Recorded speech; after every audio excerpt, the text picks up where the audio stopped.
So very good morning मेरे प्यारे बच्चों। आज का डिस्कशन स्टार्ट करते हैं अमर्त्य सेन जी के कोट के साथ। अमर्त्य सेन जी कहते हैं economic policy should be based on facts not ideology. तो क्या मतलब है इस कोट का मेरे प्यारे बच्चों?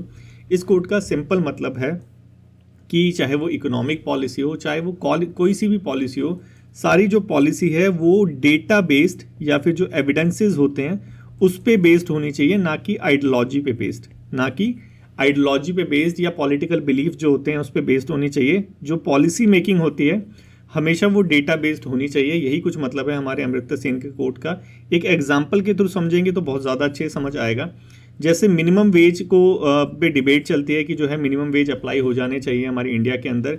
इससे डिमांड बूस्ट होगी, एक लिविंग जो कॉस्ट जो लाइफ स्टाइल है, एक मिनिमम लाइफस्टाइल यहाँ पे मेंटेन होगा। ये सारी चीज़ें जो है आर्ग्यूमेंट की जाती है इस पे कि हमें जो है मिनिमम वेज जो है अप्लाई कर देना चाहिए। लेकिन ये जो सारी चीज़ें हैं ये क्या है, एक पॉलिटिकल आइडियोलॉजी है। ये आइडियोलॉजिकल बेस्ड जो है डिमांड है कि हमें जो है मिनिमम वेज अप्लाई कर देनी चाहिए।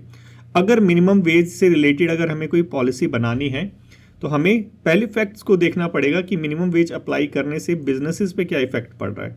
ठीक है, बिजनेसेस जो है उनका उनका जो प्रॉफिट है वो ऊपर जा रहा है या नीचे आ रहा है, क्योंकि इसका जो डायरेक्ट जो इम्प्लीकेशन देखने को मिलेगा वो किस पे देखने को मिलेगा एम्प्लॉयमेंट पे।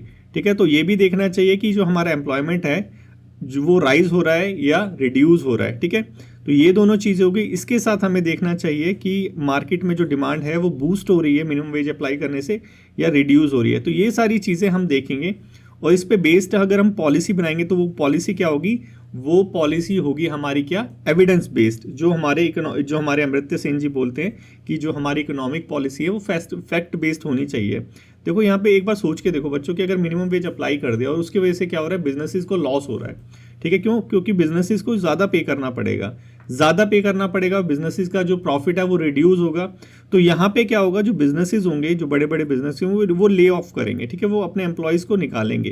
क्यों? क्योंकि उन्हें सर्टेन अमाउंट ऑफ जो है प्रॉफिट चाहिए अपने बिजनेस को बढ़ाने के लिए। अब जब ले ऑफ होगा, ले ऑफ होने की वजह से क्या होगा, मार्केट के अंदर जो है एम्प्लॉयमेंट रेशियो बढ़ेगा। तो जो डिमांड होगी वो बूस्ट थोड़ी ना होगी मिनिमम वेज से, वो तो रिड्यूस होगी, क्योंकि लोगों पे रोजगार ही नहीं रहेगा इसकी वजह से।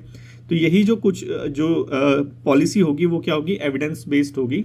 यही हमारे अमर्त्य सेन जी बोलना चाहते हैं, फैक्ट बेस्ड, ना कि आइडियोलॉजी बेस्ड कि आपको क्या लगता है उससे मैटर नहीं करता। फैक्ट क्या कहते हैं उस पर बेस्ड होनी चाहिए हमारी पॉलिसी। और बहुत ज़्यादा रिलेवेंट ये कोट है हमारे यूनियन बजट से। आपको पता है बजट हमारा 25-26 जो है अब पार्लियामेंट में प्रेजेंट हो गया है, डिबेट वगैरह चलेगी। तो ये जो एडिटोरियल है, ऐसे एडिटोरियल आते रहेंगे। तो आज का एडिटोरियल डेफिनेटली इंपॉर्टेंट है क्योंकि बजट जो है हमारे CAPF के एग्जाम में, हमारा जो CAPF का एग्जाम है उसमें एक इंपॉर्टेंट प्लेस होल्ड करता है, पेपर 1 के अंदर भी और पेपर 2 के अंदर भी। ठीक है, क्योंकि पॉइंट्स इसके बहुत जगह यूज़ हो सकते हैं। इसके जो पॉइंट्स हैं वो एज अ फॉर्डर पॉइंट्स आपके बहुत सारे जो डायमेंशंस हैं वहाँ पे यूज़ हो सकते हैं। तो ऐसे जो बजट वाले हैं वो थोड़ा सा डिस्कस करते रहेंगे जब जब हमारा एडिटोरियल में आता रहेगा, क्योंकि इस मंथ में डिबेट वगैरह चलेगी तो एडिटोरियल खूब सारे आएंगे। तो पॉजिटिव्स और नेगेटिव्स जो सारी चीज़ें हैं वो हम डिस्कस करते रहेंगे, ताकि आर्ग्यूमेंट राइटिंग हो गया चाहे ऐसे राइटिंग हो गया, दोनों के लिए हमारे पास पॉइंट रहे। तो ये जो एडिटोरियल है इसमें बेसिकली जो यूनियन बजट प्रेजेंट किया गया है उसमें जो जो चीज़ें हैं वो थोड़ा सा यहाँ पे डिस्कस किया गया है। उसके बाद बताया कि भाई ये नहीं करना चाहिए था, वो करना चाहिए था, मतलब थोड़ा सा यहाँ पे जो है कॉन्स है, यहाँ पे नेगेटिव्स बताए हैं बजट के कि बजट में जो है एक्चुअल में करना चाहिए था वो करा नहीं। क्योंकि द हिंदू का है तो द हिंदू को तो मैं हमेशा बोलता हूँ कि क्रिटिक्स है कि अच्छा करोगे तो भी बुरा होगा, बुरा करोगे तो भी बुरा होगा। ठीक है, तो वही चीज़ यहाँ पे है। थोड़ा सा इसी के साथ हमारे पॉजिटिव नेगेटिव्स दोनों कवर हो जाएंगे यहाँ पे। तो अपना जो उद्देश्य है हमारा अपने नॉलेज पूल को बढ़ाना, उसके साथ जो है हम अपना डिस्कशन जो है मेरे प्यारे बच्चों स्टार्ट करते हैं। ठीक है, तो देखो आप सभी को पता है कि बजट अभी जो है पास हो चुका है पार्लियामेंट के अंदर, और इस टाइम पे हमारी जो इंडिया है वो मल्टीपल इकोनॉमिक जो चैलेंजेस है वो फेस कर रही है। कौन कौन से चैलेंजेस फेस कर रही है? देखो हमारे यहाँ पे टैक्स थोड़ा सा हाई है, एक वो चैलेंजेस है। यहाँ पे हमारी इंडिया के अंदर अनएम्प्लॉयमेंट जो है राइज हो रही है। उसके ऊपर जो प्राइवेट इन्वेस्टमेंट है वो काफ़ी कम है। और ये जो चीज़ है ये हमने अपने पहले के एडिटोरियल्स में भी डिस्कस की थी। इसका लिंक मैं आपको डिस्क्रिप्शन में प्रोवाइड करा दूंगा, तो उसको भी थोड़ा सा आप देख लेना। तो क्योंकि ये सारी चीज़ें मैं पहले डिस्कस कर चुका हूँ। ठीक है, और जो एक्सटर्नल रिस्क है, जैसे आपको पता है मिडिल ईस्ट में वॉर चल रही है, यूक्रेन में वॉर चल रही है, USA जो है वो टैरिफ लगाने की बातें कर रहा है। तो ये भी कुछ जो है एक्सटर्नल रिस्क भी हैं। तो इसकी वजह से जो हमारी इकोनॉमिक ग्रोथ है कहीं ना कहीं वो जो है अनसर्टेन है, कि हम डिसाइड नहीं कर सकते कि हमारी इकोनॉमिक ग्रोथ क्या होगी, क्योंकि हमारी जो इकोनॉमी है वो मल्टीपल चैलेंजेस से जूझ रही है। ये चीज़ यहाँ पे बताया है। अब गवर्नमेंट ने जो बजट अभी प्रेजेंट किया है उसमें जो हमारा फिजिकल डेफिसिट टारगेट है वो 4.4% ऑफ जीडीपी चुना है 2026 के लिए। देखो फिजिकल डेफिसिट को कम करने के लिए, क्योंकि कम करा है टारगेट हमने, हमें दो चीज़ों की ज़रूरत होगी। क्या चीज़ें? एक तो हमें जो है अपना एक्सपेंडिचर वो थोड़ा सा रिड्यूस करना पड़ेगा, स्पेशली जो रिवेन्यू एक्सपेंडिचर है जिसमें हमें रिटर्न नहीं आता। ये चीज़ हम डिस्कस कर चुके हैं मेरे बच्चों, ठीक है। तो हमें एक एक्सपेंडिचर रिड्यूस करना पड़ेगा, या फिर हमें जो है अपना रिवेन्यू बढ़ाना पड़ेगा, ठीक है। या तो हमें कमाई ज़्यादा करनी पड़ेगी या तो हमें एक्सपेंडिचर कम करना पड़ेगा, तभी जाके जो हमारा डेफिसिट है तभी जाके जो हमारी उधारी है वो कम होगी, ठीक है। अब देखो हमें अगर अपना जो रिवेन्यू बढ़ाना है तो दो तरह से बढ़ सकता है ये तो, या तो जो है कैपिटल एक्सपेंडिचर बढ़ा दो, ठीक है। कैपिटल एक्सपेंडिचर बढ़ा देंगे तो क्या होगा, बिल्डिंग वगैरह बनेगी, उनको किराए पे चढ़ा देंगे, किराए पे चढ़ाएंगे तो भाड़ा आएगा, ठीक है। तो उससे हमारा जो है रिवेन्यू बढ़ जाएगा। दूसरा चीज़ क्या कर सकते हैं, टैक्स बढ़ा दो, ठीक है। अगर टैक्स बढ़ा देंगे तो भी गवर्नमेंट का रिवेन्यू बढ़ जाएगा, ठीक है। तो ये दोनों चीज़ें से हम अपना रिवेन्यू बढ़ा सकते हैं। एक्सपेंडिचर या तो जो सोशल वेलफेयर की स्कीम्स होती है, सब्सिडीज़ वगैरह होती है, उसको रिड्यूस कर दो, ठीक है, एक्सपेंडिचर घट जाएगा।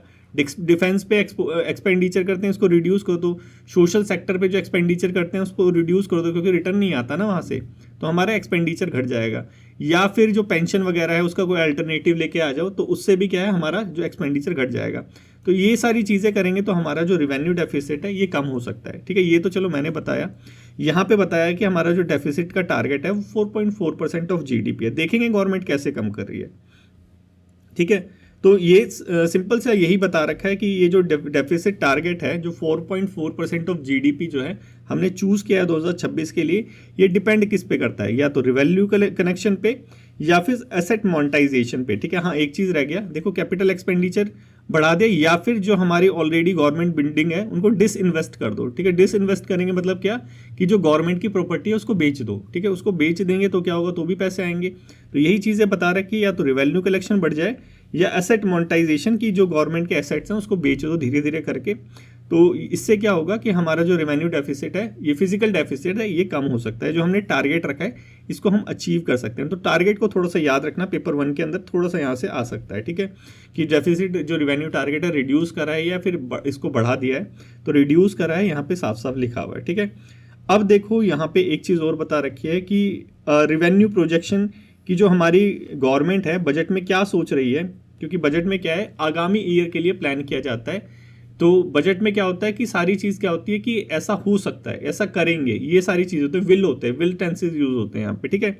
लेकिन इकोनॉमिक सर्वे क्या होता है, पास्ट जो हमने हमारा लास्ट ईयर था, लास्ट बजट था, उसको एनालाइज करा है और देखा है कि जो हमने टारगेट किया था बजट के अंदर वो अचीव किया या नहीं किया। ये फर्क होता है इकोनॉमिक सर्वे और बजट के अंदर, समझ गए। बजट क्या है, फ्यूचर की प्लानिंग है, और इकोनॉमिक सर्वे क्या है, जो लास्ट ईयर में प्लानिंग करी थी उसका क्या है, एक तरह से एनालिसिस है कि हमने अचीव करा या नहीं करा, ठीक है। ये सारी चीज़ होती है इकोनॉमिक सर्वे और बजट में, ठीक है। तो थोड़ा सा ये याद रखना। तो हमने रिवेन्यू प्रोजेक्शन क्या करा है बजट में, बजट में सोचा है कि जो हमारा टैक्स जो रिवेन्यू है टोटल वो बढ़ेगा 11.2%। देखेंगे कैसे बढ़ेगा, इसको भी देखेंगे। और दूसरा गवर्नमेंट ने क्या बोला है, दूसरा गवर्नमेंट ने बोला है कि 4.4% जो है इनकम टैक्स रिवेन्यू बढ़ जाएगा। तो देखो यहाँ पे टैक्स रिवेन्यू और इनकम टैक्स रिवेन्यू बढ़ने की बात करिए तो यहाँ पे बताया है बेसिकली कि जो गवर्नमेंट है बहुत ज़्यादा ऑप्टिमिस्टिक है। क्यों यहाँ पे बोला है कि क्यों ऑप्टिमिस्टिक है, क्योंकि बोला है कि जो गवर्नमेंट है उसने बजट में जो है इनकम टैक्स जो है कट कर दिया है। जब इनकम टैक्स कट करेंगे तो सिंपल सी बात है कि इनकम टैक्स कटने से क्या होगा कि जो हमारा कलेक्शन है, जो हमारा रिवेन्यू कलेक्शन है वो रिड्यूस हो जाएगा। तो फिर ये जो कलेक्शन बढ़ने की बात कह रहे हैं, इनकम टैक्स जो रिवेन्यू है 4.4% जो है बढ़ने के चांसेस है, वो कैसे होगा ये यहाँ पे क्वेश्चन किया गया है, ठीक है। और दूसरी चीज़ यहाँ पे बता रखी है कि जो डोमेस्टिक कंजप्शन है और जो हमारा एक्सपोर्ट है वो दोनों ही क्या है, स्लो है, ठीक है। वो दोनों ही क्या है, स्लो है। अगर दोनों चीज़ ये होगी तो कैसे हमारा जो है टैक्स रिवेन्यू बढ़ेगा, तो ये अपने आप में एक क्वेश्चन है और ये यहाँ पे एडिटोरियल में भी किया गया है। बिल्कुल सही बात है कि अगर गवर्नमेंट अगर टारगेट ऐसे करती है कि हम रिवेन्यू जो है टैक्स रिवेन्यू है वो बढ़ाएंगे, तो डेफिनेटली गवर्नमेंट को टैक्सेस जो है या तो उसको बढ़ाना चाहिए या फिर टैक्सेस को क्या करना चाहिए, एकदम सेम लेवल पे रखना चाहिए। इनिशिएटिव थोड़े से उसका जो दायरा है उसको बढ़ाना चाहिए। लेकिन यहाँ पे गवर्नमेंट ने क्या है, टैक्स कट कर दिए और हमारी कंजम्पशन डिमांड भी कम है, एक्सपोर्ट डिमांड भी कम है, तो कैसे हमारा रिवेन्यू बढ़ेगा, ये अपने आप में एक क्वेश्चन मार्क है। इसीलिए यहाँ पे एडिटोरियल में बोला है कि जो गवर्नमेंट है बहुत ज़्यादा ऑप्टिमिस्टिक है अपने टारगेट्स को लेके 2026 के लिए, ठीक है। दूसरा यहाँ पे क्या बताया है, गवर्नमेंट प्लान कर रही है, किस चीज़ का प्लान कर रही है कि 11 लाख करोड़ जो रुपए हैं, 11.54 लाख करोड़ जो रुपीज़ हैं वो बोरो करेगी मार्केट से, ठीक है। अब देखो यहाँ पे अगर मार्केट से गवर्नमेंट बोरो करेगी, एक चीज़ समझो मेरे प्यारे बच्चों कि हमारे पास लेट से ये पूल है, ठीक है, ये पैसा है हमारे पास, ये क्या है, हमारा पैसा है, मार्केट में पैसा है, ठीक है। अब ये जो पैसा है इसी से गवर्नमेंट भी बोरो कर सकती है, इसी से प्राइवेट कंपनीज भी बोरो कर सकती है, ठीक है। जो ये पैसा है, ठीक है, ये हमेशा प्रॉब्लम आती है, इसी को क्राउडिंग इफेक्ट कहते हैं, ठीक है। तो यहाँ पे देखो बोला है गवर्नमेंट जो है 11 लाख करोड़ जो है मार्केट से बोरो करेगी।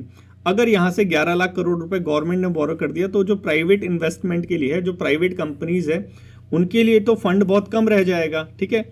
तो वो कैसे अपने आप को बढ़ाएंगी, वो नहीं बढ़ाएगी तो एम्प्लॉयमेंट रेशियो कैसे बढ़ेगा, एम्प्लॉयमेंट नहीं बढ़ेगा तो फिर जो मार्केट में डिमांड है वो कैसे बढ़ेगी, ये सारी चीज़ें यहाँ पे बता रखी है। तो बेसिकली यहाँ पे क्वेश्चन मार्क करा है गवर्नमेंट जो कह रही है उसके ऊपर। तो आई होप ये तो आपको अच्छे से समझ आ गया होगा, क्योंकि जो इकोनॉमी है थोड़ा समझना थोड़ा टिपिकल होता है, तो थोड़ा सा अपना जो है नॉर्मल लैंग्वेज में, इजी लैंग्वेज में समझेंगे। आप सभी को पता है मुझे टफ लैंग्वेज वैसे ही समझ नहीं आती, मुझे तो इजी चीज़ें समझ आती है, तो यही चीज़ें यहाँ पे बोल रखी है, ठीक है। चलो ये तो समझ आ गया हमें कि गवर्नमेंट जो है बहुत ज़्यादा ऑप्टिमिस्टिक है कि जो है अपना जो टारगेट है वो काफ़ी ऊंचा इसने सेट कर रखा है कि रिवेन्यू कलेक्शन का भी और इनकम टैक्स कलेक्शन का भी, ठीक है। अब देखते हैं गवर्नमेंट ने करा क्या है। गवर्नमेंट ने टैक्स रिलीफ प्रोवाइड कराए हैं, इनकम टैक्स रिलीफ बेसिकली। यहाँ पे बताया कि गवर्नमेंट ने क्या है 12 लाख रुपए जो है टैक्स फ्री कर दिया, मतलब जो आपकी इनकम होगी अगर वो 12 लाख रुपए तक की है तो क्या है कि वो उस पर टैक्स नहीं लगेगा। तो देखो यहाँ पे गवर्नमेंट ने जो स्लैब है कहीं ना कहीं वो स्लैब बढ़ा दिया है कि जो मिडिल क्लास है उनको कहीं ना कहीं टैक्स जो है रिबेट मिला है, एक तरह से यहाँ पे देखा जाए तो। देखो एक चीज़ समझने की कोशिश करेंगे यहाँ पे कि जो मिडिल क्लास है डेफिनेटली उनका जो है टैक्स स्लैब बड़ा है, तो मतलब क्या कि उनके पास अब जो डिस्पोजेबल इनकम होगी, डिस्पोजेबल इनकम क्या मतलब, लेट से आप पे 100 रुपये हैं, पहले आपके इस पे अगर 20% टैक्स लगता था तो डिस्पोजेबल इनकम कितनी बच गई, 80 रुपये, मतलब आपकी जेब में कितना पैसा बच गया, 80 रुपये। अब गवर्नमेंट ने वो स्लैब भी बढ़ा दिया तो 100 के 100 आप पे बढ़ जाएंगे, तो डिस्पोजेबल इनकम आप पे बढ़ जाएगी, ठीक है। लेकिन इससे होगा क्या, यहाँ एडिटोरियल में बताया कि गवर्नमेंट को लॉस होगा। क्यों? क्योंकि गवर्नमेंट को पहले आपके टैक्स से ही तो पैसा आता है, गवर्नमेंट को कहीं से बाहर से थोड़ा ना आता है, उधारी से थोड़ा ना आता है पैसा, उधारी तो चुकानी पड़ती है, लेकिन जो हम टैक्सेस देते हैं पैसा उससे आता है। तो यहाँ पे बताया कि गवर्नमेंट को 1 लाख करोड़ जो रुपए है डायरेक्ट नुकसान होगा, गवर्नमेंट को लॉस होगा, यहाँ पे रेवेन्यू लॉस कितना, 1 लाख करोड़ रुपए। देखो यहाँ पे बताया है कि 1 लाख करोड़ रुपए नुकसान होगा और हमारा टारगेट क्या है, गवर्नमेंट बोल रही है कि 14% जो है उससे ज़्यादा जो है इनकम टैक्स जो है रेवेन्यू कलेक्ट होगा। तो कैसे होगा, इसलिए वहाँ पे बताया था कि टू ऑप्टिमिस्टिक है, बहुत ज़्यादा जो गवर्नमेंट है पॉजिटिव सोच रही है, एकदम रियलिटी बेस्ड होना चाहिए जो भी हमारी स्कीम होनी चाहिए। जैसे अमृत्य सेन ने बोला था कि जो हमारी इकोनॉमिक पॉलिसी है वो रियलिटी बेस्ड होनी चाहिए, डेटा बेस्ड होनी चाहिए। तो यहाँ पे तो हमें वो दिख नहीं रही है। यहाँ पे बताया कि देखो अगर 1 लाख करोड़ का नुकसान हो जाएगा तो जो गवर्नमेंट किसानों को वेलफेयर स्कीम प्रोवाइड कराती है, मातृत्व वंदना योजना हो गया कि जो लैक्टेटिंग मदर्स हैं उनको प्रोवाइड कराती है, पैसे प्रोवाइड कराती है, हेल्थ केयर में जो है वो पैसे प्रोवाइड कराती है, इंफ्रास्ट्रक्चर में जो पैसे लगाती है, तो ये कहीं ना कहीं वो हमारी जो इन्वेस्टमेंट है, वो हमारी जो वेलफेयर स्कीम्स है, ये दोनों हैम्पर करेगा या नहीं करेगा बच्चों, खुद सोचो। डेफिनेटली करेगा कि गवर्नमेंट का जो बजट है, गवर्नमेंट की जो इनकम है, अगर वो रिड्यूस हो जाएगी, गवर्नमेंट की इनकम अगर रिड्यूस हो जाएगी तो डेफिनेटली गवर्नमेंट की जो इनिशिएटिव है वो कहीं ना कहीं हैम्पर होंगे। यही चीज़ यहाँ पे बता रखी है, ठीक है। उसके बाद एक चीज़ और बोल रखी है कि जो हाउस होल्ड सेविंग है कहीं ना कहीं वो भी कम हो जाएगी। और लास्ट टाइम यहाँ पे बता रखा है कि जो 2023 फाइनेंशियल ईयर था उसमें जो हाउस होल्ड सेविंग थी वो हमारी 18.4% ऑफ जीडीपी जो है रिड्यूस हो गई थी। तो देखो एक चीज़ समझने की बात है कि जो सेविंग है, ठीक है, जो हम सेविंग करते हैं उसी से तो हमें लोन मिलता है, ठीक है। जो बड़ी बड़ी कंपनियां हैं वो लोन कैसे लेती हैं, जो हम सेव करते हैं, हमने पैसा बचाया, पैसा बचा के बैंक में रखा, ठीक है, बैंक में रखा, अब बैंक क्या करेगी, उसको लोन देगी। लेकिन अगर हमारी सेविंग ही कम हो रही है तो क्या होगा, बैंक में पैसा कम होगा, बैंक में पैसा कम होगा तो क्या होगा, इन्वेस्टमेंट कम आएगी, एम्प्लॉयमेंट कम आएगी। तो तो यहाँ पे बता रखा है कि फाइनेंशियल ईयर 2023 के अंदर जो हमारी इन्वेस्टमेंट थी, investment basically fall 18.4% of GDP fall हो गई है 2023 के अंदर, ये बता रखा है यहाँ पे, ठीक है। और ये जो थी लोएस्ट थी इन डेकेड्स। तो देखो हमारी सेविंग भी कम हो रही है, ठीक है, हमारी सेविंग भी कम हो रही है। और यहाँ पे ये बता रखा है कि गवर्नमेंट ने अब क्या करा है, टैक्स कट कर दिया है, ठीक है। अब टैक्स कट करने से क्या होगा, देखो सेविंग भी तो 3 तरह की होगी ना, एक तो हाउस होल्ड है जो हम करेंगे सेविंग, एक जो पब्लिक गवर्नमेंट है वो करेगी सेविंग, एक क्या करेगी, प्राइवेट सेविंग होगी, ठीक है। 3 तरह की सेविंग होगी। अब यहाँ पे बता रखा है कि जो टैक्स कटिंग हुई है उससे जो पब्लिक सेविंग है, ठीक है, गवर्नमेंट की जो सेविंग है वो रिड्यूस हो जाएगी। क्यों रिड्यूस हो जाएगी, क्योंकि जो गवर्नमेंट है उसके पास पैसा कम हो जाएगा डेफिनेटली, तभी तो पब्लिक सेविंग रिड्यूस होगी, और जो इन्वेस्टमेंट का पोटेंशियल है वो कहीं ना कहीं हैम्पर हो जाएगा। तो देखो यही चीज़ यहाँ पे बता रखी है। आई होप ये समझ आ गया होगा कि जो सेविंग्स है उसका क्या रोल होता है, और गवर्नमेंट की जो इनिशिएटिव है उससे क्या होगा, पब्लिक सेविंग रिड्यूस हो जाएगी, और हाउस होल्ड जो सेविंग है वो ऑलरेडी रिड्यूस चल रही है, तो इन्वेस्टमेंट के लिए पैसा कहाँ से आएगा, ठीक है। तो ये चीज़ यहाँ पे बता रखी है। तो देखो एक चीज़ तो एकदम साफ क्लियर दिख रही है हमें कि ये जो बजट है ये एडिटोरियल के मुताबिक जो है रियलिटी बेस्ड नहीं है, क्योंकि ये क्रिटिक्स हैं, क्रिटिक्स तो कुछ भी कह सकते हैं, और बेसिकली ये जो क्रिटिक्स बोल रहे हैं मोर और लेस जो है वायबल है, ठीक है। अब देखो एक चीज़ और है, मैन्युफैक्चरिंग ऑफ एन एमएसएमई। अब देखो तीनों सेक्टर यहाँ पे बेसिकली डिस्कस कर रखे हैं। मैन्युफैक्चरिंग सेक्टर की बात करें, देखो यही चीज़ जो है आपके जो है फोल्डर पॉइंट का काम करेगी, ये जो मैन्युफैक्चरिंग सेक्टर, एग्रीकल्चर सेक्टर, और जो हमारा तीसरा जो हमारा सर्विस सेक्टर है उसके बारे में भी डिस्कस कर रखा है कि बजट पे क्या, बजट में क्या है और बजट का इफेक्ट क्या पड़ेगा। तो यही सारी चीज़ें क्या है हमारे फोल्डर पॉइंट का काम करेगी, और जो ऊपर हमने डिस्कस करा वो एकदम बेस हमने डिस्कस करा कि किस चीज़ से क्या चीज़ें होंगी। तो देखो मैन्युफैक्चरिंग सेक्टर जो है यहाँ पे बताया है कि अंडर परफॉर्म कर रही है, 17% ऑफ जीडीपी कंट्रीब्यूट करती है सिर्फ। जो हमारा मैन्युफैक्चरिंग सेक्टर है, हमारा एडिटोरियल बोलता है कि सिर्फ 17% ऑफ जीडीपी हमारा जो है कंट्रीब्यूट करती है। तो गवर्नमेंट और जो बाकी जो अदर कंट्रीज़ हैं वो तो काफ़ी ज़्यादा करती है, जैसे चाइना हो गया, उसे तो मैन्युफैक्चरिंग हब ही कहा जाता है। तो देखो यहाँ पे अगर इंडिया को कम्पीट करना है चाइना के साथ तो इसकी इन्वेस्टमेंट बढ़ानी पड़ेगी, ये तो एकदम साफ है कि अगर हमें चाइना से कम्पीट करना है, और आप सभी को पता है कि यूएस हो गया और हमारा ये चाइना हो गया, इनके बीच में ट्रेड वॉर होती रहती है, कंपनी शिफ्ट कर रही है, तो अगर हमें चाइना को रिप्लेस करना है तो हमें इस सेक्टर पे ध्यान देना पड़ेगा, मैन्युफैक्चरिंग सेक्टर पे, ठीक है। तो यहाँ पे बताया है कि गवर्नमेंट ने डेफिनेटली ध्यान दिया है, और उसके लिए जो है PLI लेके आई है, प्रोडक्ट लिंक इंसेंटिव्स, ठीक है, कि आप जो है किसी पर्टिकुलर एरिया में ये अप्लाई हुआ तो वहाँ पे अगर प्रोडक्ट उसके मैन्युफैक्चरिंग करते हैं तो गवर्नमेंट आपको रिबेट देती है, इंसेंटिव्स देती है, ठीक है। तो ये क्या चीज़ है, ये है मैन्युफैक्चरिंग सेक्टर को एनकरेज करने के लिए स्कीम है हमारी, स्पेशली यहाँ पे जैसे लाइक मोबाइल फ़ोन हो गया, ये सारी चीज़ बता रखी है। लेकिन यहाँ पे बताया इसका जो लॉन्ग टर्म इम्पैक्ट है, हमारी जो PLI स्कीम जो इसका लॉन्ग टर्म इम्पैक्ट क्या होगा, शॉर्ट टर्म में तो अच्छा दिख रहा है कि इंसेंटिव्स प्रोवाइड करा रही है, लेकिन वो इंसेंटिव्स आ कहाँ से रहा है, बजट से आ रहा है। लेकिन हमें पता है कि हमारा जो बजट है उसमें तो रिवेन्यू अब रिड्यूस होने वाला है, 1 लाख कर बताया था यहाँ पे, 1 लाख करोड़ का जो है हमें रिवेन्यू लॉस होगा। तो ये जो लॉन्ग टर्म इसका जो इफेक्ट होगा, इम्पैक्ट होगा, ये अनक्लियर है, ये यहाँ पे बता रखा है। उसके बाद और भी स्कीम है जो MSME सेक्टर को सपोर्ट करने के लिए, जैसे नेशनल मैन्युफैक्चरिंग मिशन हो गया, ठीक है, ये बेसिकली जो बिजनेस है उनकी कंडीशन को इम्प्रूव करने के लिए है, और जो वर्कर्स हैं उनको सपोर्ट करने के लिए है। उसके बाद जो MSME की इन्वेस्टमेंट लिमिट्स है वो बढ़ा दी है। देखो इसका क्या फ़ायदा होगा, इसको थोड़ा सा समझो। देखो हमारे इंडिया में एक प्रॉब्लम है मिसिंग मिडल की। मिसिंग मिडल मतलब क्या, कि हमारे यहाँ पे या तो छोटी छोटी मैन्युफैक्चरिंग हब्स हैं, जैसे आपको पता है कमरे के अंदर खोल के बैठ गए, कितने कारखाने खुले हुए हैं, छोटे छोटे जो एरियाज़ हैं वहाँ पे 1 कमरे 2 कमरे में पूरी मैन्युफैक्चरिंग सेक्टर चल रहा है एक तरह से। तो वो क्या है, जैसे MSMEs है वो एक तरह से, ठीक है। एक तो हो गया स्मॉल वाली इंडस्ट्री, एक हो गया एकदम लार्ज स्केल वाली, ठीक है, जैसे अंबानी हो गए, टाटा वगैरह हो गए, ये वाले। लेकिन जो मिडिल वाले हैं वो मिसिंग है यहाँ पे। क्यों मिसिंग है, रेगुलेशन वगैरह हो गए कि इस चीज़ को अप्लाई करो, वो चीज़ अप्लाई करो, ये चाहिए वो चाहिए। इसकी वजह से क्या है, रूल एंड रेगुलेशन पॉलिसीज़ वगैरह की वजह से क्या है कि जो मिडिल जो मैन्युफैक्चरिंग हब है वो कहीं ना कहीं हमारी इंडिया में गायब है। तो मिसिंग मिडिल की हमारे यहाँ पे प्रॉब्लम है।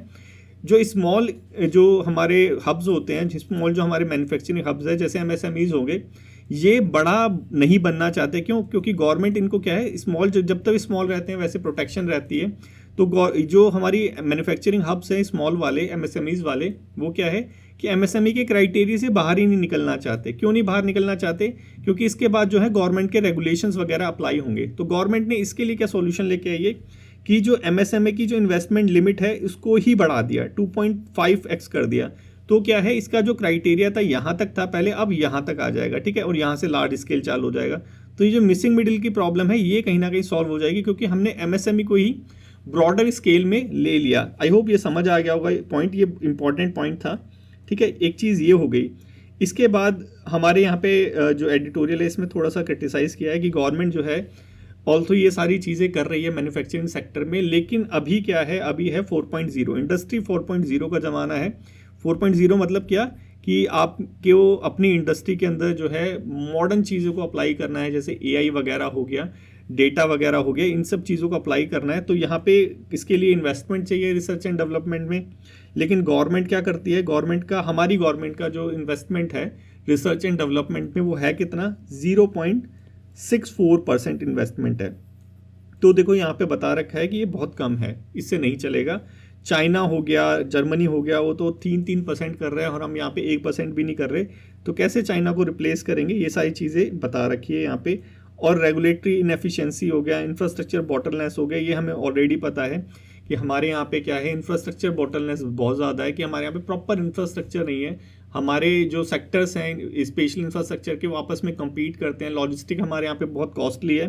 तो इससे क्या होता है कि इससे जो हमारा एक्सपोर्ट है वो कहीं ना कहीं हैम्पर होता है, जिससे जो है हमारा जो प्रोडक्ट है वो कहीं ना कहीं महंगा बनता है, ठीक है। मतलब हमारा कॉम्पिटिटिवनेस जो है रिड्यूस हो जाता है इन सब चीज़ों की वजह से, ठीक है। तो ये सारी चीज़ें भी हमें क्या है, इम्प्रूव करनी चाहिए। तो देखो जहाँ पे हमें कमियाँ दिखेगी वो हमें इम्प्रूव करनी चाहिए, ये यहाँ पे एडिटोरियल में बता रखा है, ठीक है। तो देखो यहाँ पे दोनों चीज़ें ही बेसिकली डिस्कस कर रखी हैं। उसके बाद चलो एग्रीकल्चर सेक्टर में आ जाते हैं। ये तो हमारा मैन्युफैक्चरिंग सेक्टर हो गया। एग्रीकल्चर सेक्टर में गवर्नमेंट कर क्या रही है, एग्रीकल्चर सेक्टर का हाल आपको पता ही है वैसे कि हमारे यहाँ पे जो है मेजॉरिटी ऑफ जो हमारी एम्प्लॉयमेंट है, स्पेशली जो हमारा जो दूसरे वाला एक होता है हमारा फॉर्मल वाला, इनफॉर्मल जो एम्प्लॉयमेंट है, मैक्सिमम जो इनफॉर्मल एम्प्लॉयमेंट कौन सा सेक्टर प्रोवाइड कराता है, एग्रीकल्चर सेक्टर प्रोवाइड कराता है।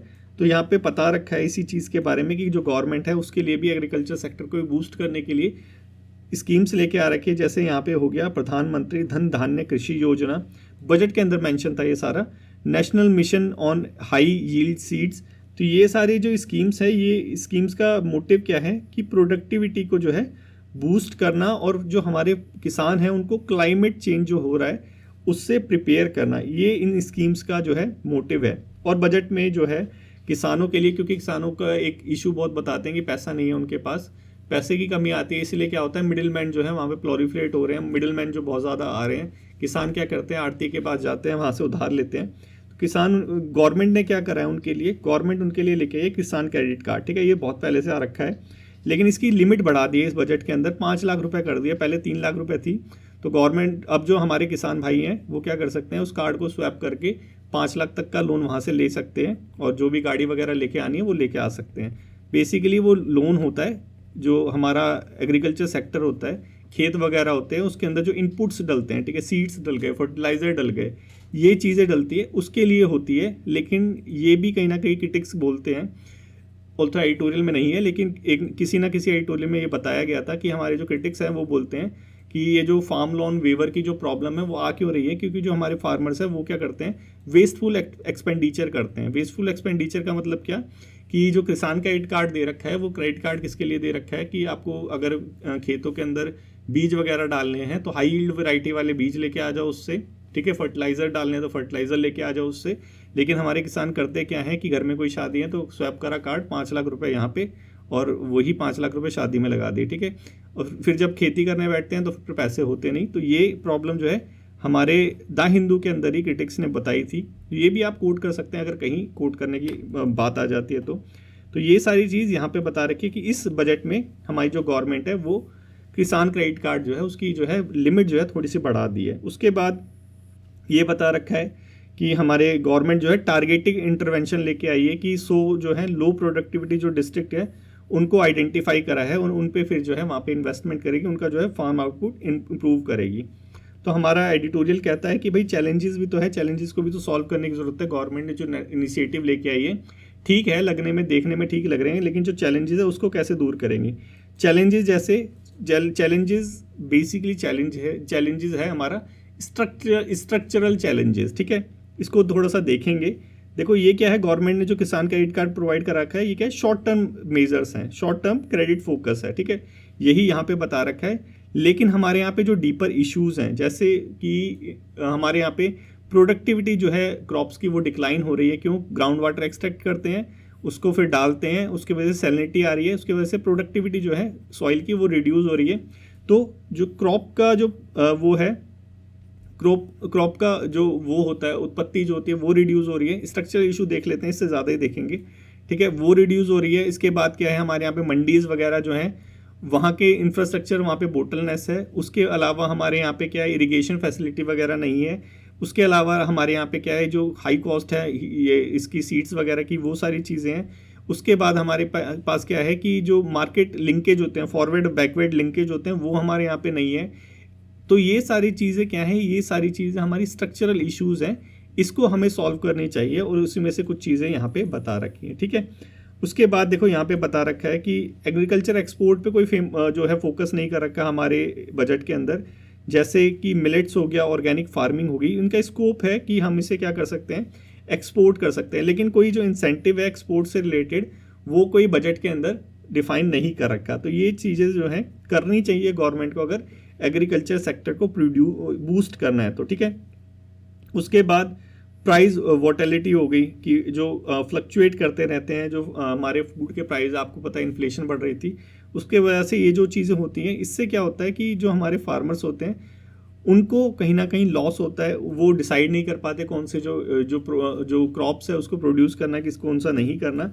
यही चीज़ें यहाँ पे बता रखे हो। इसका जो रीज़न है वो बता रखा है लिंकेज, ठीक है, लिंकेज नहीं है, उसकी वजह से जो है ये वीक मार्केट लिंकेज हो गया, और इंटरनेशनल प्राइस फ्लक्चुएशन, इसकी वजह से जो है प्राइस वोटेलिटी जो है हमारी रहती है फार्मिंग सेक्टर के अंदर। तो देखो ये मेजर इश्यूज़ हो गए, हमने मेजर इश्यूज़ भी डिस्कस कर लिए कहीं ना कहीं, और जो बजट के अंदर आया है एग्रीकल्चर सेक्टर के अंदर वो भी हमने डिस्कस कर लिया। तो काफ़ी अच्छा एडिटोरियल है। उसके बाद यहाँ पे बताया एक्सटर्नल सेक्टर और क्लाइमेट चेंज, ठीक है। आपको पता है हमारे यहाँ पे सबसे ज़्यादा जो इनपुट जीडीपी में कंट्रीब्यूट करता है वो करता है हमारा सर्विस एक्सपोर्ट, और उसमें भी आईटी और बीपीओज हो गए, ठीक है। 10% जो है वो कंपाउंड एनुअल ग्रोथ रेट है, 10.5% जो है हमारे यहाँ पे annual compound annual growth rate है, CAGR। तो यहाँ पे बताया इसको थोड़ा सा और जो है एक्सपांड करने की ज़रूरत है। आईटी बीपीओ से मैन्युफैक्चरिंग हो गया, फार्मा हो गया, रिन्यूएबल एनर्जी हो गया, ये सारी चीज़ें यहाँ पे बता रखी है, ठीक है। अब जो बजट है वो क्या लेके आया, बजट लेके आया है भारत ट्रेड नेट, ठीक है। एक्सपोर्ट प्रोसेस को सिंप्लीफाई करने के लिए लेके आया भारत ट्रेड नेट, ये चीज़ यहाँ पे बताइए। इससे क्या होगा, हमारा एक्सपोर्ट बूस्ट होगा।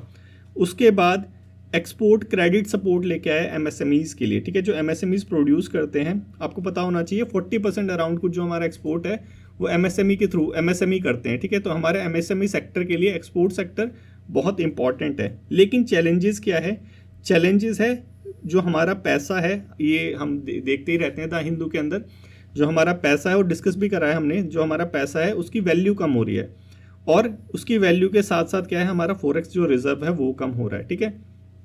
तो इसको कहीं ना कहीं हमें सॉल्व करने की ज़रूरत है, और इसका जो कहीं ना कहीं लिंकेज है डायरेक्ट किससे है, यूएसए के टैरिफ से, और जो ये मिडिल ईस्ट में वॉर हो रही है उससे, क्योंकि हम यूएस जो हमारा ट्रेड है वो यूएसए के साथ होता है, डॉलर किससे हमारा जो रुपीज़ अटैच है, और जो तेल है वो हमारा मिडिल ईस्ट से अटैच है। तो दोनों चीज़ जो है अटैच है किससे, हमारे रुपीज़ के वैल्यू से, और जब रुपीज़ की वैल्यू रिड्यूस होगी तो डेफिनेटली जो हमारा फॉरेक्स रिजर्व है वो भी हमारा रिड्यूस होगा।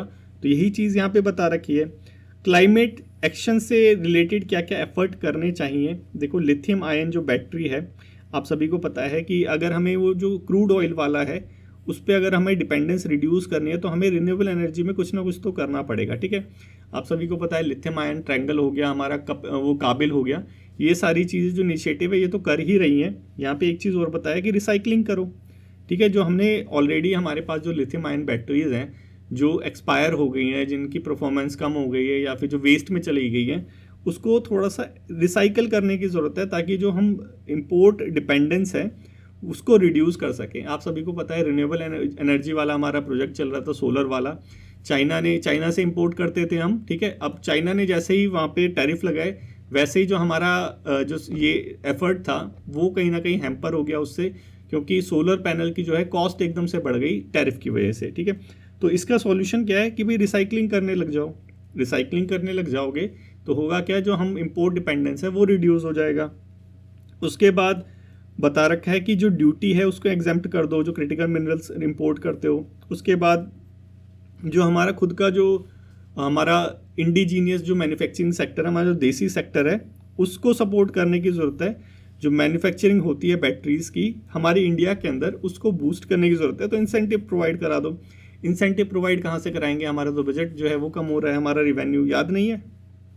तो ये सारे क्या है हमारे चैलेंजेस है, यही सारी चीज़ बता रखी है। और यहाँ पे और भी बता रखा है और चैलेंजेस क्या है कि इन्वेस्टमेंट का चैलेंजेस है, बेसिकली पावर ग्रिड मॉडर्नाइजेशन नहीं कर रहे, जो इंडस्ट्रीज है डीकार्बोनाइजेशन जो है उनका स्लो है, ट्रांसफॉर्मेटिव जो पॉलिसीज़ होनी चाहिए। ओवरऑल यही बताया है कि बजट के अंदर जो ट्रांसफॉर्मेटिव पॉलिसीज़ होनी चाहिए उसकी कमी है। तो गवर्नमेंट को कहीं ना कहीं यही बोला है कि रियलिटी बेस्ड जो है, डेटा बेस्ड जो है, वो सारी चीज़ें इनिशिएटिव करने चाहिए, ना कि आइडियोलॉजी बेस्ड। तो देखो, आई होप आपको समझ आ गया होगा सारा एडिटोरियल कि बेसिकली यहाँ पे बजट में क्या आया है, ठीक है। उसका थोड़ा क्रिटिकल एनालिसिस यहाँ पे किया गया है।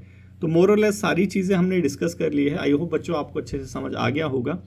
तो यही चीज़ है कि भाई प्रैग्मेटिक, जैसे अमर्त्य सेन जी ने बोला था कि जो डेटा है, डेटा बेस्ड हमें पॉलिसी बनानी चाहिए कि टैक्स कट आपने इतना ज़्यादा कर दिया है, उससे इतना ज़्यादा रिवेन्यू लॉस हो रहा है, तो सारी जो सेक्टर्स हैं जिनमें पहले इन्वेस्टमेंट जाती थी वो तो रिड्यूस हो ही जाएगी। अब आप आइडियोलॉजिकली बेस्ड चल रहे हो कि टैक्स रिवेन्यू कम करने से क्या होगा, टैक्स जो स्लैब है कम करने से क्या होगा कि जो आपका रिवेन्यू है वो एकदम से बढ़ जाएगा। ये तो ऑप्टिमिस्टिक है। यही हमने एडिटोरियल में देखा, थोड़ा सा एनालाइज करा, तो हमें भी यही लगा कि ये जो डिसीजन है ये कहीं ना कहीं क्या है, आइडियोलॉजी बेस्ड है, ना कि प्रैक्टिकल बेस्ड है। तो आई होप बच्चों आपको समझ आ गया होगा ये सारी चीज़ें।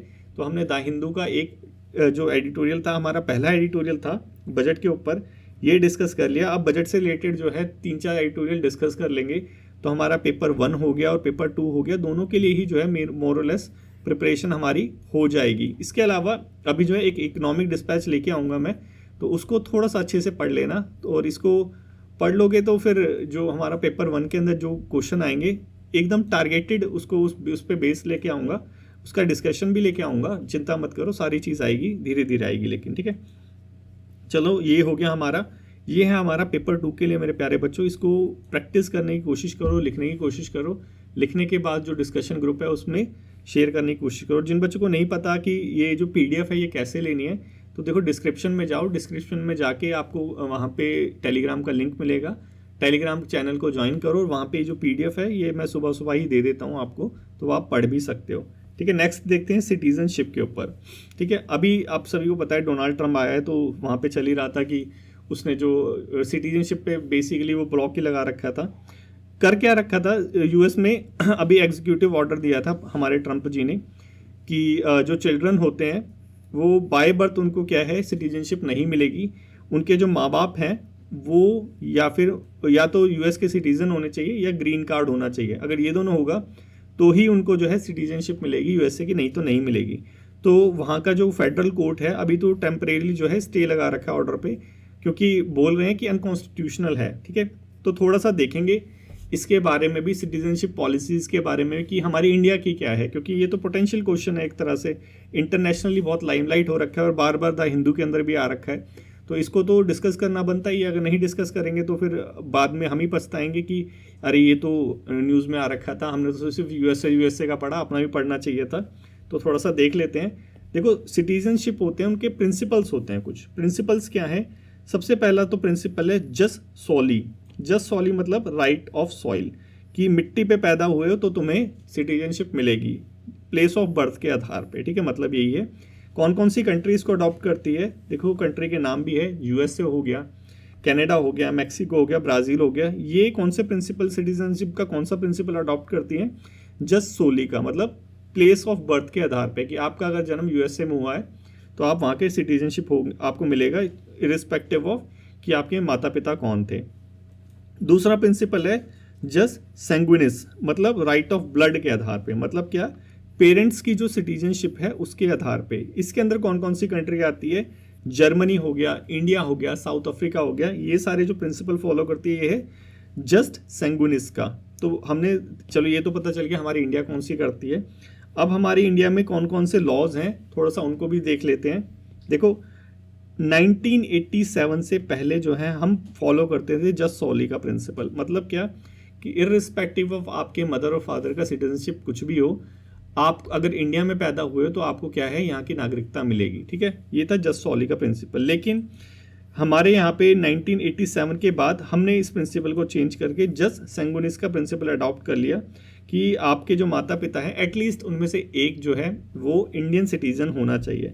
लेकिन 2004 के बाद थोड़ा सा और रिस्ट्रिक्ट कर लिया कि या तो दोनों जो पेरेंट्स हैं आपके वो इंडियन सिटीजन होने चाहिए, अगर दोनों नहीं है एक तो होना ही चाहिए, और जो दूसरा होगा वो माइग्रेंट्स हो सकता है लेकिन इलीगल इमिग्रेंट्स नहीं। इलीगल इमिग्रेंट्स होगा तो नहीं मिलेगी सिटीजनशिप। ठीक है, ये याद रखना। लेट्स से कि किसी चिंटू है, ये हमारा चिंटू है, ठीक है, चिंटू के जो पापा हैं वो इंडियन है और जो मम्मी है वो बांग्लादेशी हैं लेकिन इलीगल इमिग्रेंट है। ठीक है, बांग्लादेश से भाग के आए हैं तारों के नीचे से, तो चिंटू को जो है वो सिटीजनशिप नहीं मिलेगी। ठीक है, ये है हमारा अभी इंडिया का प्रिंसिपल। और अभी एक सिटीजनशिप अमेंडमेंट एक 2019 भी आया था, एक्ट 2019 आया था सिटीजनशिप का, तो बहुत ज़्यादा कंट्रोवर्सी भी हुई थी। तो थोड़ा सा इसको भी देख लेते हैं। इसके अंदर बेसिकली था क्या, जिन बच्चों को नहीं पता वो समझ लो। देखो इसमें था क्या, इसमें था कि हमारी जो नेबरिंग स्टेट्स हैं, ठीक है, जैसे पाकिस्तान हो गया, अफगानिस्तान हो गया, बांग्लादेश हो गया, ठीक है, इसके अंदर से जो रिलीजियस माइनॉरिटीज़ हैं, हिंदू हो गए, क्रिश्चियंस हो गए, सिख हो गए, जैन हो गए, बुद्धिस्ट हो गए और पारसीज हो गए, ठीक है, वहाँ जो रिलीजियस माइनॉरिटीज़ हैं, मेजॉरिटी नहीं, मुस्लिम तो मेजॉरिटी, वो तो मुस्लिम कंट्री है, पाकिस्तान हो गया, ठीक है, अफगानिस्तान हो गया, बांग्लादेश हो गया, ये तो सारे मेजॉरिटी, मुस्लिम मेजॉरिटी कंट्री है। ठीक है, तो इसमें से मुस्लिमों को छोड़ के वहाँ की जो माइनॉरिटीज़ हैं, अगर वो इंडिया में आ जाएगी तो उनको सिटीजनशिप मिल जाएगा कुछ पर्टिकुलर क्राइटेरिया के आधार पे। तो ये थोड़ा सा कॉन्ट्रोवर्शियल हो गया था, तो ये सारा बहुत ज़्यादा न्यूज़ पे था, तो थोड़ा सा इसको हमने समझ लिया कि कौन कौन सी माइनॉरिटीज़ हैं और क्या चीज़ है क्या नहीं है, कौन कौन सी कंट्रीज है। सिर्फ 3 कंट्रीज़ के अंदर अप्लाई था ये। ठीक है, तो ये चीज़ था हमारा सिटीजनशिप एक्ट 2019। अब हमारा कॉन्स्टिट्यूशन क्या कहता है सिटीजनशिप के लिए। ठीक है, देखो कोई स्टेट जो है, कोई स्टेट है, लेट्स से उत्तर प्रदेश जो है, या फिर हमारा बिहार हो गया, या फिर हमारा राजस्थान हो गया, ठीक है, क्या ये भी आपको सिटीजनशिप प्रोवाइड करा सकता है? तो ये तो देखो, ये जो सिटीजनशिप है ये यूनियन लिस्ट के अंदर आता है, स्टेट का इसमें कोई लेना देना नहीं है। तो मतलब क्या कि यूनियन, ये जो हमारा सिटीजनशिप है ये एक्सक्लूसिवली जो है जुरिडिक्शन आता है किसका, पार्लियामेंट का, कि इस पर कोई भी डिसीजन लेगा तो वो हमारा पार्लियामेंट लेगा, ना कि राजस्थान असेंबली लेगी। ठीक है, ये एक चीज़ हमें पता चल गई। दूसरी चीज़ क्या कि हमारे कॉन्स्टिट्यूशन के अंदर जो सिटीजन टर्म है वो मेंशन ही नहीं है। हमारे मेंशन मतलब डिफाइन नहीं है। ठीक है, थोड़ा सा ये चीज़ याद रखना कि हमारे कॉन्स्टिट्यूशन में सिटीजन क्या है ये डिफाइन ही नहीं कर रखा। ठीक है, आता किसके अंदर है, पार्ट 2 के अंदर आता है, आर्टिकल 5 से 11 तक के अंदर। ठीक है, आर्टिकल 5 से 11 थोड़ा सा देख लेना अपनी लूसेंट वगैरह के अंदर, वहाँ पे मिल जाएगा आपको, क्योंकि लूसेंट भी तो आप पढ़ते ही हो ना थोड़े से, तो वहाँ पे देख लेना, वहाँ पे क्विकली मिल जाएगा, नहीं तो लक्ष्मीकांत के पीछे जो लिस्ट दे रखी है वहाँ मिल जाएगा, थोड़ा सा एक बार नज़र मार लेना। ठीक है, क्योंकि सारी चीज़ यहाँ पे लेके आऊँगा तो डेली डिस्पैच बहुत बड़ा हो जाएगा, और आज का तो वैसे ही बहुत बड़ा हो गया है। और इसके अंदर देखो यही बता रखा है कि हमारे यहाँ पे जो सिटीजनशिप जो प्रोविज़न है, हमें पता है हमारा जो कॉन्स्टिट्यूशन था वो 26 जनवरी 1950 को लागू हुआ था, लेकिन ये जो आर्टिकल है हमारे कॉन्स्टिट्यूशन वाला, ये वाला सिटीजनशिप वाला, ये हमारा जैसे ही हमारा जब ये बना था कॉन्स्टिट्यूशन उसी टाइम पे लागू हो गया था, मतलब 26 नवंबर 1949 को। तो ये चीज़ यहाँ पे बता रखी है। तो आई होप ये चीज़ बेसिक चीज़ है, एकदम बेसिक चीज़ है, पता होनी चाहिए। ठीक है, क्योंकि कंट्रोवर्सी में सारी चीज़ें चल रही है, तो क्वेश्चन तो बिल्कुल बन सकता है यहाँ से, और एकदम बनेगा तो हम फिर उसका आंसर नहीं कर पाएंगे अगर हमें चीज़ें ना पता हो बेसिक। तो हमने पता कर ली। क्वेश्चन नंबर है 1 मेरे प्यारे बच्चों, इसका आंसर करो कमेंट बॉक्स के अंदर। ठीक है, कमेंट बॉक्स में कमेंट करोगे तो तुम्हारी अकाउंटेबिलिटी है सिंपली। ठीक है, तुम अकाउंटेबल हो इसको देखने के लिए, अपने रिवीजन के लिए, तो आपको कमेंट करना चाहिए। नहीं हो तो मत करो कमेंट, कोई फ़र्क नहीं पड़ता। ठीक है, तो क्वेश्चन 1 है, कमेंट बॉक्स में कमेंट करो आपको इसका आंसर पता है या नहीं पता, रिवीजन भी हो जाता है काइंड ऑफ। ठीक है, दूसरा है हमारा एनफोर्समेंट डायरेक्टर। ठीक है, इसको थोड़ा सा देख लेते हैं, क्योंकि ईडी से रिलेटेड जो है अभी बहुत ज़्यादा बड़ा इसमें आया था इसके अंदर, और ईडी से रिलेटेड चीज़ें आती रहती हैं, ठीक है। तो थोड़ा बहुत इसके बारे में पता होना चाहिए। देखो, एनफोर्समेंट डायरेक्टरेट ने अभी क्या करा है कि जितने भी हमारे यहाँ पे जो डिफ़ॉल्टर्स थे, ठीक है, जो पैसा लेके नीरव मोदी वगैरह हो गए, पैसा लेके भागे हुए थे, माल्या वगैरह हो गए, पैसा लेके भागे हुए इंडिया से, ठीक है, इनके जो एसेट्स हैं फॉरेन में उसको सीज़ कर दिया। तो 16 लाख करोड़ जो है अब हमें थोड़ा सा मिल जाएगा, थोड़ा सा राहत होगी। तो शायद इसी के बेस पे शायद हमारी गवर्नमेंट कह रही है कि बजट का जो रिवेन्यू है वो बढ़ जाएगा। तो ये तो मजाक वाली बात हो गई, लेकिन जो है हमारी ईडी ने जो है 16,000 करोड़ जो है जो फॉरेन जुरिडिक्शन में एसेट था उसको सीज कर लिया है। ये यहाँ पे बताया गया कैसे करता है। देखो, लेटर रोगेटरी या लेटर ऑफ रिक्वेस्ट के अंदर आता है, ठीक है। ईडी की जो पावर है पीएमएलए में, इसके अंदर वो जो है इसको सीज करती है फॉरेन में जो उनके वो हैं प्रॉपर्टी वगैरह है। तो ईडी के बारे में थोड़ा सा देख लेते हैं, जल्दी से देख लेते हैं। देखो, ईडी जो है मल्टी डिसिप्लिनरी ऑर्गेनाइजेशन है। मल्टी डिसिप्लिनरी ऑर्गेनाइजेशन का मतलब क्या होता है कि जो है एक तरह का काम नहीं देखती, 10 तरह का काम देखती है। ये मतलब है मल्टी डिसिप्लिनरी ऑर्गेनाइजेशन का। जैसे ऑफेंसेस हो गए मनी लॉन्ड्रिंग का, जैसे माल्या वगैरह ने कर दिया, मनी लॉन्ड्रिंग है नहीं, मनी लॉन्ड्रिंग होता है कि ब्लैक को वाइट करना, ठीक है, वो हो गया मनी लॉन्ड्रिंग से रिलेटेड केस हो गए। या फिर फॉरेन एक्सचेंज लॉ हो गया, उसका वियोलेशन कर दिया, तो क्या है वहाँ पे ईडी हमारी जो है आपको पकड़ सकती है, ठीक है। किसके अंदर आती है ईडी जो है? Department of revenue, ministry of finance के अंदर आती है। ये थोड़ा सा याद रखना, ऐसे क्वेश्चन पूछता है कभी कभी, ठीक है। ईडी आती है किसके अंदर? मिनिस्ट्री ऑफ फाइनेंस के अंदर, डिपार्टमेंट ऑफ रेवेन्यू के अंदर। और ये बेसिकली स्ट्रिक्टली कंप्लायंस करती है कॉन्स्टिट्यूशन का और जो इंडियन लॉ है उसका, ठीक है, क्योंकि इंडिया की तो इंडियन लॉ का ही करेगी। हेडक्वार्टर का है नई दिल्ली के अंदर है, और 5 रीजनल ऑफिस भी हैं, उसमें से 5 में से एक दिल्ली में भी है, मतलब दिल्ली में 2 हैं, एक तो हेडक्वार्टर और एक रीजनल ऑफिस। मुंबई, चेन्नई, चंडीगढ़, कोलकाता, सारी जगह है, ठीक है। टेन्योर कितना होता है? 2 साल का टेन्योर होता है इनके जो डायरेक्टर्स होते हैं, लेकिन ये एक्सटेंड करके 5 साल का कर लेते हैं, मतलब एक बार आते हैं जाते नहीं है, 5 साल तक बैठे रहते हैं। ये चीज़ यहाँ पे बता रखा है। मल्टी डिसिप्लिनरी थी ना, हमने देखा था मल्टी डिसिप्लिनरी हमारी, ये जो है हमारी ईडी है। तो कौन कौन से काम देखती है? देखो, ये वाला एक तो हो गया, कॉफ़ी पोसा का काम देखती है, फीमा का देखती है, पीएमएलए देखती है, फियोरा का देखती है, ठीक है। फुजिटिव इकोनॉमिक ऑफेंडर एक्ट हो गया, मनी लॉन्ड्रिंग हो गया, फॉरेन एक्सचेंज मैनेजमेंट हो गया, फॉरेन एक्सचेंज और स्मगलिंग एक्ट, ये सारी चीज़ें हमारी जो है ईडी देखती है, ठीक है। इस एक्ट के अंदर उसको पावर मिलती है, ठीक है। ये चीज़ यहाँ पे इसको थोड़ा सा समझ लेना, ये वाला जो है, ये वाला, ठीक है। सारी चीज़ इंपॉर्टेंट है इसके अंदर, कुछ फालतू तो मैं वैसे ही नहीं लेके आता डेली डिस्पैच में, क्योंकि इसको श्रिंक करना होता है और हाई क्वालिटी कंटेंट देना होता है। तो फालतू चीज़ें हम वैसे ही डिस्कस करते हैं, सारी वो है जो जहाँ से क्वेश्चन बन सकते हैं, ठीक है। तो ये है हमारा क्वेश्चन नंबर 2 मेरे प्यारे बच्चों। इसका आंसर करो कमेंट बॉक्स के अंदर। देखो तुम्हें समझ आ रहा है, ये वाला इंपॉर्टेंट है, ठीक है, इसको ज़रूर करना। पहला छोड़ दो, कोई नहीं चलेगा, इसको ज़रूर करना, ये थोड़ा सा इंपॉर्टेंट है, ठीक है। उसके बाद पॉपी प्लांटेशन हो गया। अभी असम के अंदर और मणिपुर के अंदर जो है पॉपी प्लांटेशन जो हो रहा था वो डिस्ट्रॉय कर दिया। पॉपी प्लांटेशन बेसिकली है क्या? ओपीएम जिसे कहते हैं वही, ठीक है। ओपीएम जो ड्रग्स वगैरह होता है, नशा वगैरह करते हैं, वही ओपीएम वाला। तो यही चीज़ यहाँ न्यूज़ में दे रखी है। तो देखो यहाँ पे बता रखा है, ये पहली बार ऐसा हुआ है कि जो पॉपी की कल्टीवेशन है ये रिपोर्ट हुई है इस एरिया से, ठीक है। थोड़ा सा इसके बारे में भी देख लेते हैं, क्योंकि ये जो पॉपी वाला है ये थोड़ा सा इंपॉर्टेंट है। इसके अंदर ही काफ़ी ऐसी चीज़ें हैं जो हमारे में क्वेश्चन पूछ सकते हैं, क्वेश्चन इससे बन सकता है, ठीक है। और आपको पता ही है कि हमारा यूपीएससी जो सीएपीएफ है कैसे क्वेश्चन बनाता है, सीधे सीधे तो ये चलता नहीं है।